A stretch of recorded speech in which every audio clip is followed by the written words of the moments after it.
All right, welcome back. We are on level 4 of lesson 19, velocity. So, rotation speed. Let's find out about that. You can use rotation speed to make your sprite spin. If you want your sun to rotate by 2 degrees each time it's drawn, you can use sun.rotation speed gets 2 outside of the draw loop after you create your sprite. So if we run this right now, the sun is just standing there. Okay, we can fix that. So do this. Make the sun rotate by 3 degrees each time it's drawn. Drag a rotation speed block outside of the draw loop. Show me where.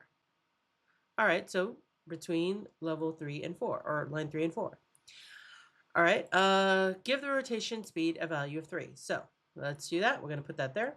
And we're going to call it sun because that's what it tells us to do. And then it did say 3 degrees, so we'll put a 3. Reset and run. Hey, there we go. That was easy.